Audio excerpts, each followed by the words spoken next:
and welcome back to Learn with SB YouTube platform, and this is the part 5th of chapter matrices class 12th, and we are going to do example number 15.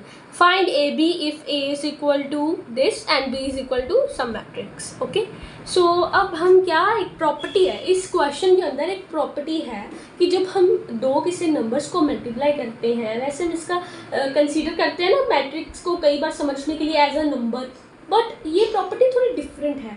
देखो, अगर हम दो matrix को multiply करें, दो matrix को हम multiply कर दें ए और बी को, अगर उनका आंसर ज़ीरो, पूरा ज़ीरो मैट्रिक्स आ जाए, तो ज़रूरी नहीं है कि इन दोनों में से एक मैट्रिक्स ज़ीरो होगा। बट अगर हम नंबर्स में देखें तो ज़रूरी है कि एक इन दोनों में से या एक ज़रूर ज़ीरो होगा, तो ये पूरी टर्म क्या आएगी, ज़ीरो। कभी हुआ है ऐसा कि दोनों टर्म्स अलग अलग, मतलब कोई नेचुरल होल नंबर हो, कुछ भी हो, और आंसर ज़ीरो आए? नेवर। एक नंबर को क्या होना पड़ता है, ज़ीरो होना पड़ता है। माइनस में, सब्ट्रैक्शन में ये सब हो सकता है, बट मल्टीप्लिकेशन में it does not exist. But in matrices this exists, that A and B can be any matrix, but it is not sure that one of it will be zero matrix to get the multiplication product as a zero matrix। यानी ज़रूरी नहीं है कि हम A और B को multiply करें तो हमारा आंसर ज़ीरो मैट्रिक्स आएगा। मतलब अगर इन दोनों में से कोई भी ज़ीरो मैट्रिक्स नहीं है तो ज़ीरो मैट्रिक्स इसका प्रोडक्ट आ भी सकता है। ये उसी का एक प्रूफ है, देख लेते हैं। ए हमने पिछली बार सीखा था कि मल्टीप्लाई करना, इस वीडियो में भी मैं थोड़ा थोड़ा बता दूँगी, ठीक है। और 3 5 सॉरी, ये ऐसे नहीं, ऐसे सीधा लिखूँगा, ठीक है। तो अब ये इसके साथ सीधा मल्टीप्लाई हो जाए, 0 × 3 0 + 0, ठीक है। 0 × 5 0 प्लस -1 × 0, सभी ज़ीरो आ रहे हैं, ठीक है। तो हमारा क्या आ गया, ज़ीरो मैट्रिक्स। इससे क्या प्रूव हो रहा है कि हाँ, ज़रूरी नहीं है कि हर बार ए बी इनमें से कोई ना एक ज़ीरो हो, मैट्रिक्स में ऐसा ज़रूरी नहीं है। ये था हमारा एग्जाम्पल नंबर 15। आगे आ जाती है हमारी ब्रांड न्यू टॉपिक, मतलब properties of multiplication of matrices.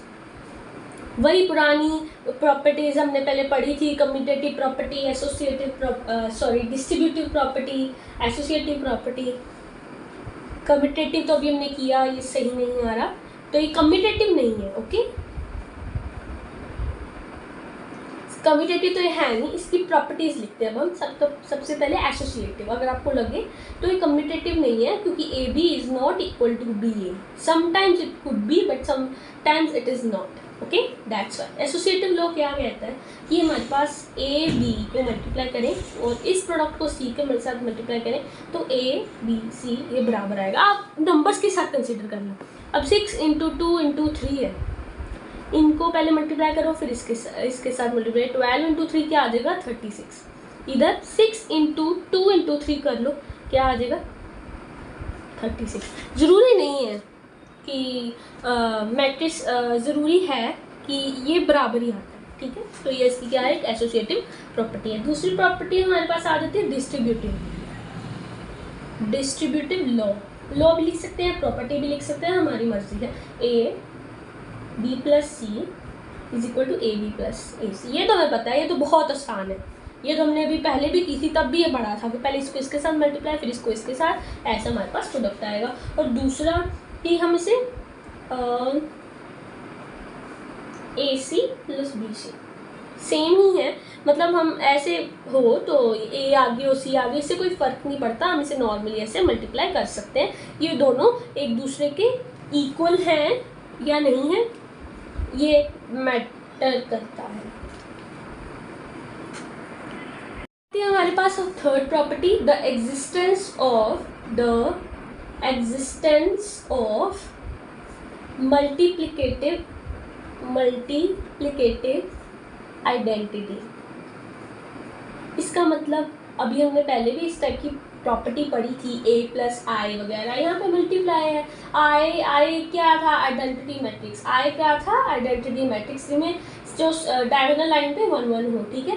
तो ये इसके बराबर होगा क्योंकि 1 है। ये जो आइडेंटिटी मैट्रिक्स होता है, इसका मतलब क्या होता है, 1।